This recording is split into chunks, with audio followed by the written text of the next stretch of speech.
Ya supaya majelis ini barokah, saya tidak perlu cerita dunia kampus. Kalau ceritakan corong jomu ya segoro lah. Bongso keinginan gitu kan tidak selera saya juga ada dunia saya.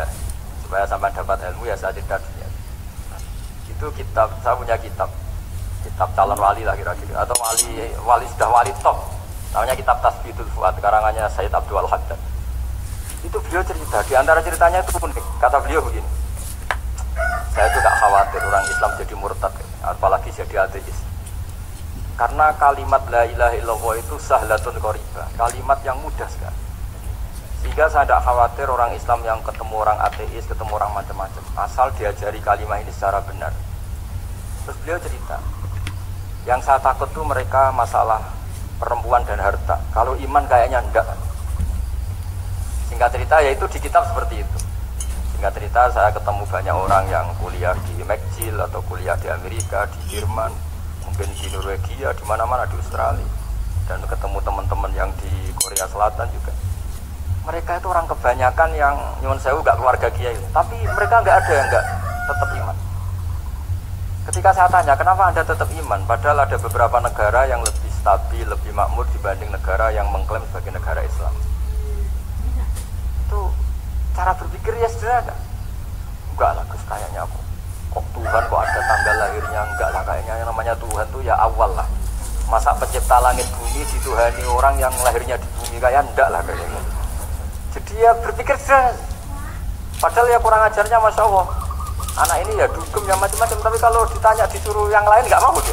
Enggak lah, kayak yang benar tetap Islam. Karena kalimat ini yaitu tadi eksistensi Tuhan, tadi eksistensi Allah itu. La ilaha illallah itu kalimatun sahlah, kalimatun qoribah, kalimah yang begitu mudah difahami. Kenapa mudah difahami? Misalnya kita ngaji, Tuhan itu siapa? Yang menciptakan langit dan bumi. Dengan misalnya perbandingan Tuhan itu siapa? Yang lahir di bumi tahun sekian. Enak mana cara kita menerima itu? Kan keren yang menciptakan langit dan bumi. Tuhan itu siapa? Yang ada sebelum langit dan bumi. Dengan misalnya Tuhan adalah yang lahir di bumi. Keren mana itu? Nah, bayangkan kalau kita punya Tuhan Fir'aun, sudah mati jadi tontonan kan, terus gak keren maksudnya punya Tuhan kok seperti itu. Nah ini yang katanya Syekh Abdul Haddad, kalimat ini sahlatun qoribah. Jika kalimat ini pula yang kita dilatih, la ilaha illallah kalimatu haqqin 'alaiha nahya wa 'alaiha namut wa 'alaiha nub'at atau wa biha nub'at insyaallah taala minal aminin. Nah, saya sebetulnya tadi datang tuh tidak ingin menjelaskan ini, tapi tadi kata Pak Fathul Wahid, ilmu itu kalau dikaji tambah hari tambah mudah, karena perangkat untuk menemukan bulan itu misalnya nggak rata itu gampang sekali. Pakai teori pemandangan ya bisa, pakai teori gambar juga bisa. Kalau teori pemandangan tadi, kalau kita bisa melihat mobil 2 meter masih kelihatan 2 meter, itu dengan jarak berapa masih orisinil seperti itu. Tambah jauh tambah ada kelihatan, tambah jauh tambah. Nah ternyata setelah 5 kilo misalnya tidak kelihatan, berarti untuk jumlah 2 meter hilang per 5 kilo. Nah berarti kalau bulan masih kelihatan segitu, berarti jarak kita dan bulan kira-kira sekian ribu kilo. Itu bisa dihitung, itu tanpa teknologi.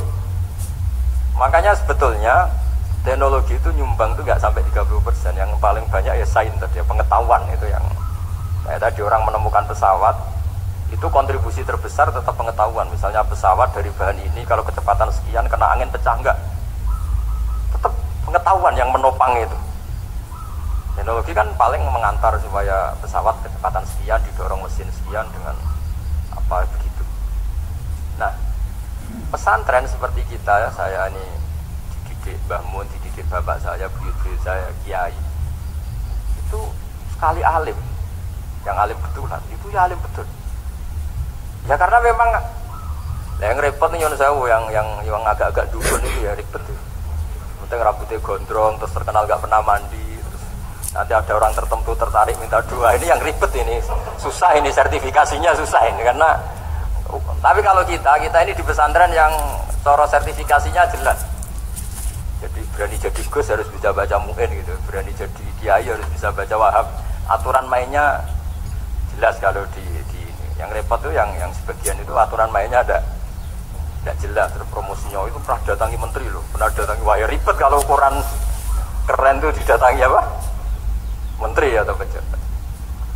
Saya teruskan ya, karena ilmu itu harus menyelamatkan kita sampai di depan Allah Subhanahu wa Ta'ala.